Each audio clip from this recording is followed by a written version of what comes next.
To introduce this unit, I showed them a quick video of the shot heard around the world, which is a Schoolhouse Rock video. And from there, we had to decide if this was done in our time or a previous time. And they had to provide clues that gave them the answers to that. Okay guys, you just got to see a video called The Shot Heard Around the World. I want you to think about something. I want you to think about if that really happened. Do you think that happened in our lifetime? Raise your hand if you can tell me if you think that that happened in our lifetime, and if you do, you have to give me a reason why or why not. Madison. Not our lifetime. Okay, why? Why do you say that? They had different clothes than us. Okay, they had weird outfits. Do we wear clothes? We don't wear clothes like that anymore. Okay, so that was a clue. Anybody else have another clue? Emma Claire? They were either riding in wagons or on horses. Okay, the transportation was different. We have cars and motorcycles and buses, and they were using either their feet, horses, or a wagon. So our hairstyles are a little different. Back then, we saw some funny looking hair and it was longer. Yes, Chloe, one more. Paul Revere is already dead. Okay, so you said somebody's name. Who did you say? Paul Revere. Paul Revere. Paul Revere. Where have I heard that name before? Paul Revere. Do you think he's famous? Yes. Yes. Do anybody know why? Daniel. Because of his midnight ride. Midnight ride. I have a belief that if you can integrate your subjects to reach your standards, that the kids become much more engaged and have higher student achievement. And I use that social studies standard to teach our reading informational standards as well as some writing standards. We may take something with Paul Revere and we may do a math problem with it. And so they're still getting some social studies along with math. They're getting social studies and reading. So if we can immerse the kids into that unit for that length of time, makes it much more meaningful and memorable. Third graders have to know about Paul Revere and why he was famous. And the midnight ride is a perfect way to remember him. Okay, hands down, Lily, and we're going to come right back to you in a minute. We're going to use Paul Revere to learn how to read and understand nonfiction text. Who can remind me what nonfiction text is? Jacob. It's something that actually happened. Okay, it might be an account of something that actually happened. Anybody want to add to that? Dina? They could be like facts. Okay, it probably has some facts in it. Sarah Ann? Nonfiction text has all facts and the truth. It does not have fiction. It's the truth and nothing's made up. Now, do you know that when you become my age, you will still be reading nonfiction text? I want you to think about that for a minute. I want you to think about ways that adults use nonfiction text every single day. Or some days. Think about how your parents might use a nonfiction text. Thomas, tell me. They would maybe have to research. Okay, they might be researching something. Okay, your dad has a specialized job. So what nonfiction text did he have to read a lot of? About the human body, okay? He had to research about the human body to be able to cure people when they come to see him in his office. Madeline. Maybe read it in the newspaper. Okay. She might read it in the newspaper just for pleasure. To learn about what's going on in our country, in our world, you would read it in the newspaper. Lily. When you have to sign a paper. Okay, some kind of business document. You know, when you go, when you get out of school and you want to buy your own house, and you usually have to borrow money and you have to get a loan. You have to sign loan documents. Are those fiction? No, those are nonfiction documents. I first talk about the standards that they're going to cover this during this unit, but I also want them to know why they're learning these things. They need to know that we're not just learning them because the teacher says that they have to. They need to know what they're going to do with these skills later in life. So when I introduce the nonfiction text to them, I often ask them, what ways do you see yourself, or do you see adults using nonfiction text outside of the classroom? Think about this. What if I got a table and it came in a box? How do I know how to get it put together? Am I just going to try it? Braden, what am I going to do? Read nonfiction texture. Okay, what would that nonfiction text be? How to put the table together. That's right, it'd be instructions. Okay, we have to read instructions in our everyday life on how to do things, especially if you get something that has to be put together, if you have to learn how to run a new type of machinery, all of those things. Well, we're going to start today with nonfiction text. Then I introduced the nonfiction text, and we talked a little bit more about the book, about what we were going to be reading, and then we spent 5 days actually reading the book, which is an excellent nonfiction book about Paul Revere. This is a book by Jean Fritz. She writes excellent nonfiction books for children your age. And the title of this book is called "And Then What Happened, Paul Revere?" Notice there's a question mark in the title. What do you think, by looking at this title, that the author meant by "And Then What Happened, Paul Revere"? Why would she put a question in the title? Any ideas? Thomas? It makes the cover more interesting, and it gives a really good hook. Okay, so it tries to, you know, we've talked about hooks before, and one way to do a hook is a question, so you think that author's trying to hook us right from the title? Okay, another idea, Sarah Ann? It might be the sequence of how things happened in his lifetime. Okay, it might be the sequence, and then this question might be asked over and over again? Yes. Okay, that's a very good idea. Yes, Emma Claire? Or like, it could be like the story could be about answering that question. Okay, it could be answering that question. Is that what you were going to say, Jacob? Okay, it could be, and so we might find out, and then what happened, Paul Revere. Now, in this book, in just a few minutes, you're going to take a picture walk, and you're going to get to tell us some things that you think might happen.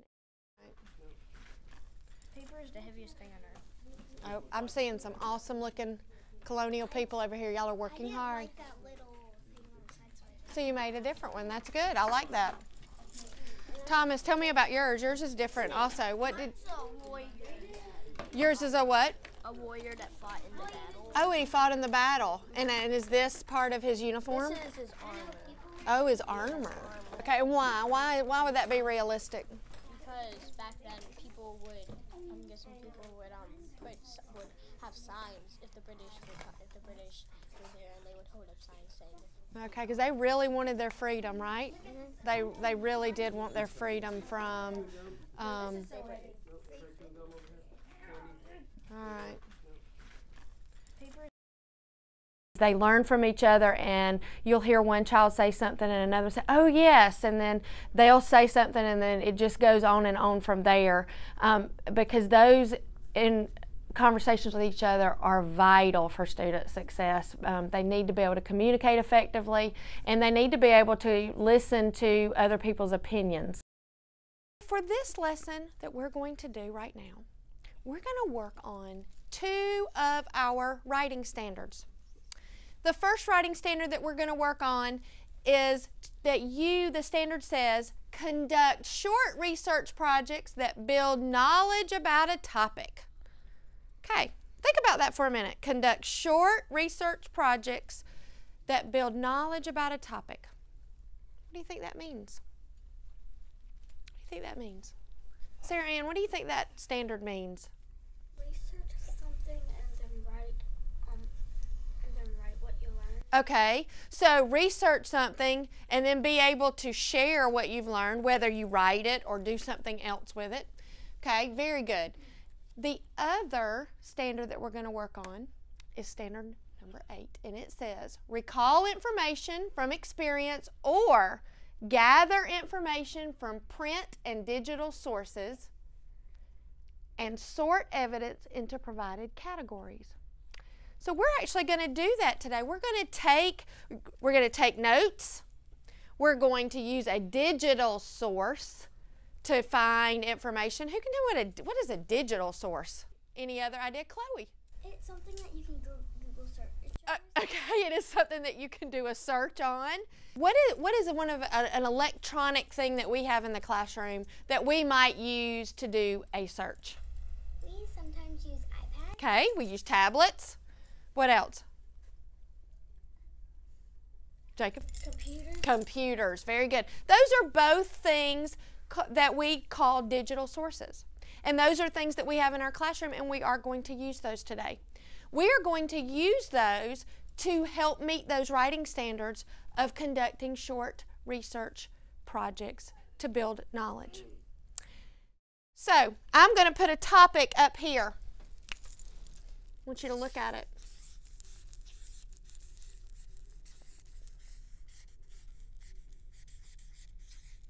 What does that say? Colonial times. Who lived in colonial times? Who lived in colonial times? Madeline? Paul Revere.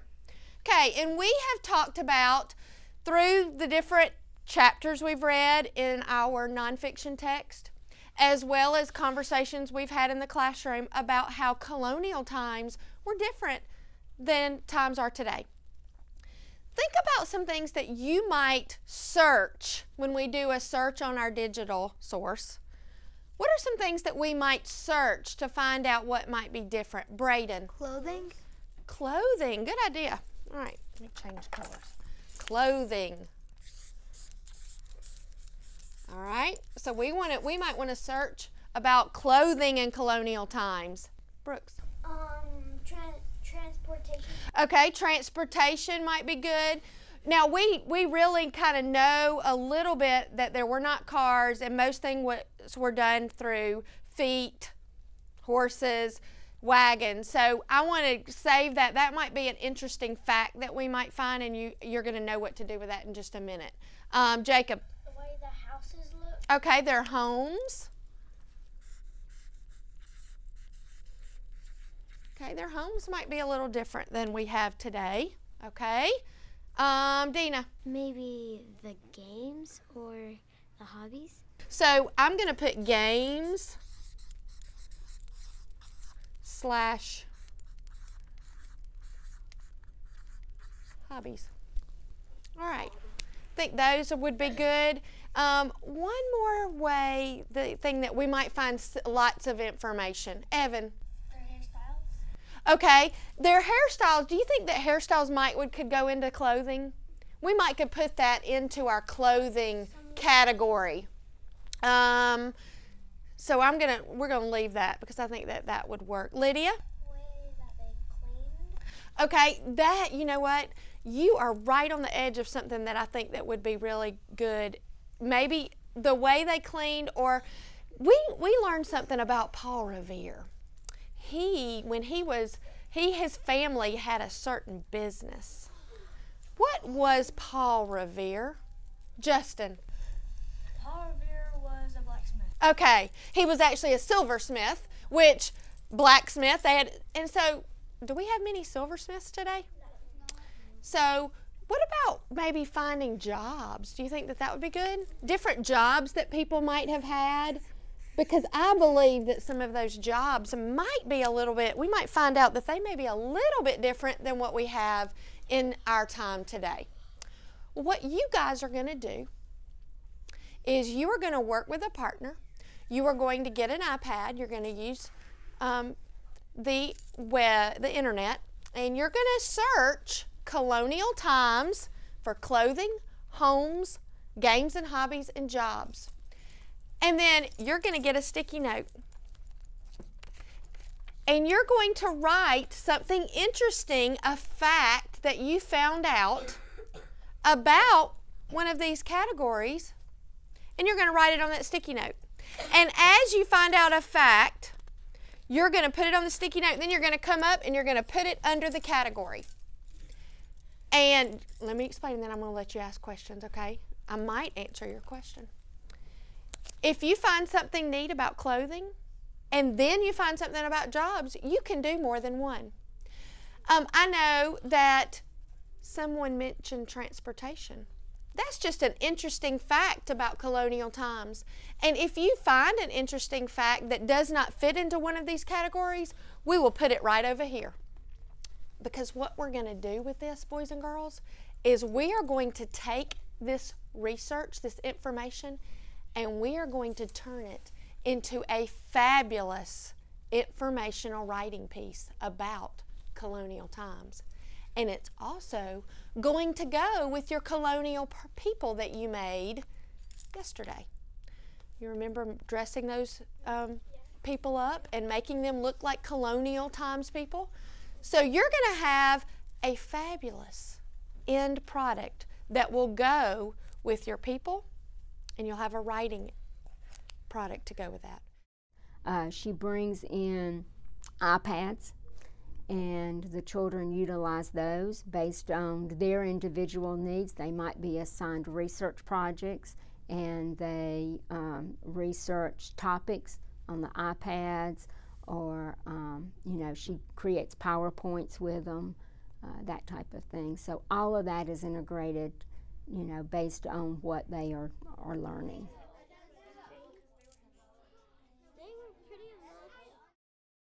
We learned how to do short research projects where they used the computer as well as written material to research about Paul Revere and the events around the Midnight Ride.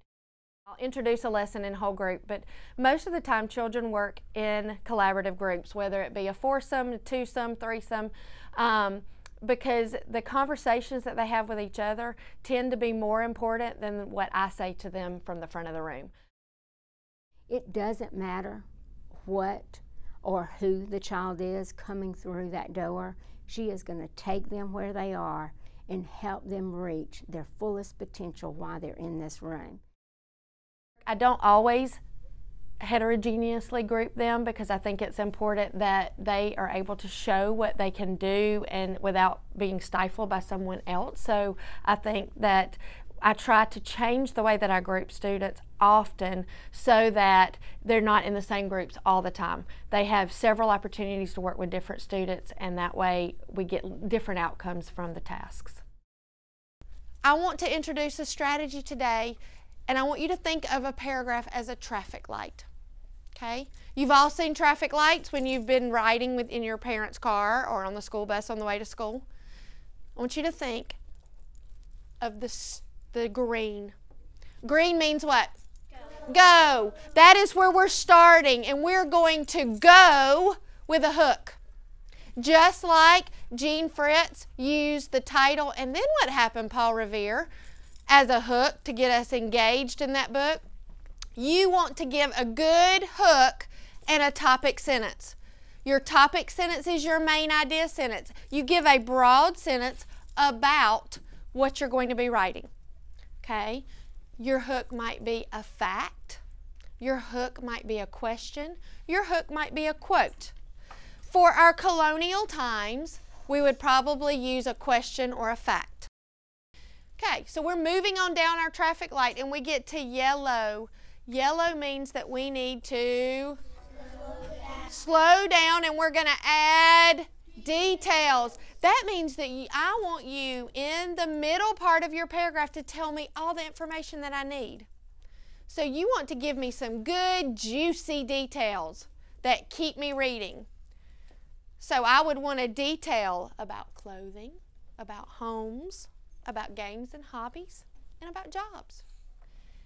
Then we get past yellow and we get to stop. We get to red. The red tells us to stop. But we can't just stop without wrapping it all up. I've talked to you guys before about we got to wrap it all up and tie a bow. We have to stop and give a good closing sentence that basically tells the reader that we're finished with that paragraph. And it may be that we repeat some of the information. If you asked a question in your hook, you might answer the question in your closing sentence. And this strategy we're going to use whenever we're doing an informational paragraph. We can also use it when we're doing a persuasive paragraph. And we're going to talk about that when we get to persuasive writing.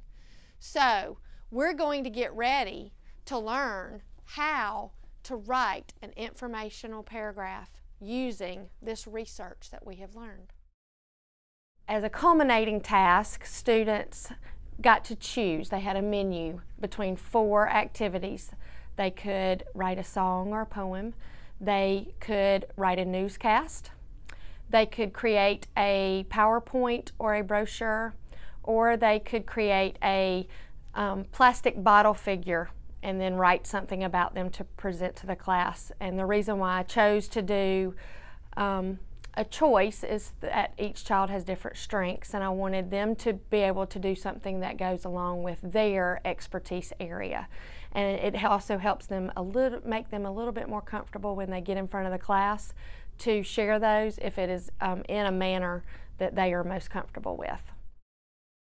Okay, so we have all finished our final project tasks, and we are moving into our presentations. We need to remember to be a good audience, and our first presentation is going to be from Miss Sarah Ann. She is going to sing us a song about Paul Revere.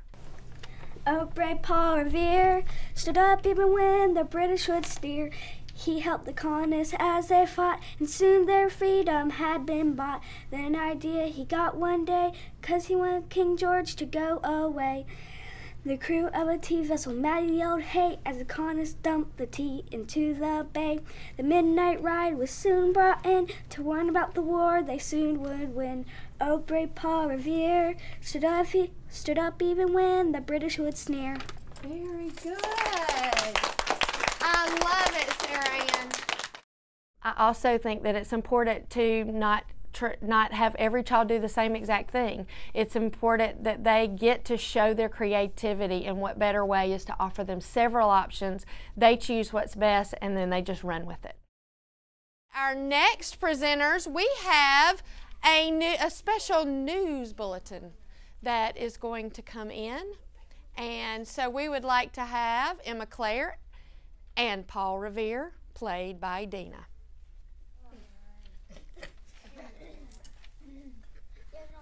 Welcome to Good Morning America. We have a special guest. Hi, I am Paul Revere.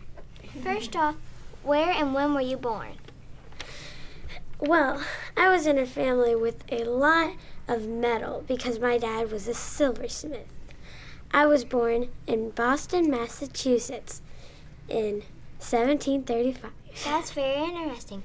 What did you do before the Revolutionary War? I went around warning everybody that the British is coming, which was also called the Midnight Ride. What happened after the Revolutionary War? The 13 colonies gained freedom from Great Britain and started a country. I helped make this happen.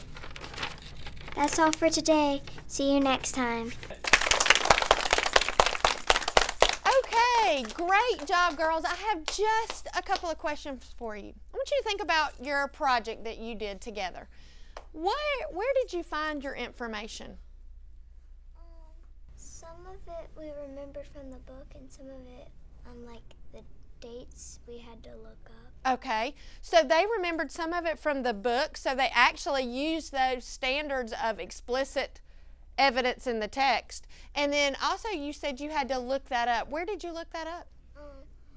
We found it on the first couple of pages because that was when it mostly explained his childhood and stuff. Okay, so you used books, you used a biography, and you used our nonfiction text, and you looked at the beginning because that's usually where the main idea is, isn't it? Okay, excellent job. They love showing what they know. They love showing how smart they are, and they love showing what they've learned. We just finished a project where students had parents come in and they were able to share with their parents what they've done. Parents get to see what we're doing in the classroom, and they're seeing the meaningful things that are going in the classroom, and they're able to talk to them about it at home because they've seen it firsthand.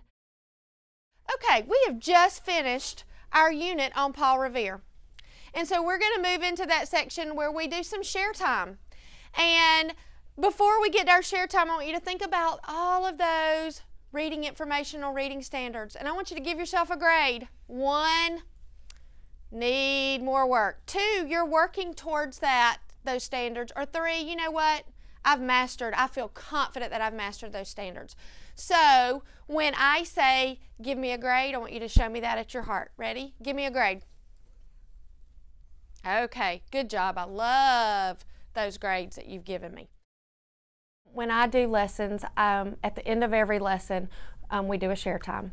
And the very first thing I like to do is assess or have the students self-monitor for mastery of standards. So a lot of times they will give themselves a grade, a 1 meaning that they don't have it and they're having trouble, 2 they're progressing towards mastering the standard, and a 3 where they've met the standard, and sometimes I even allow them to give a 4 where they have got it and they can do even more than that. They know that they are being challenged and they feel good about that. They're not afraid. They know that she is right by their side, helping them walk through that journey with them.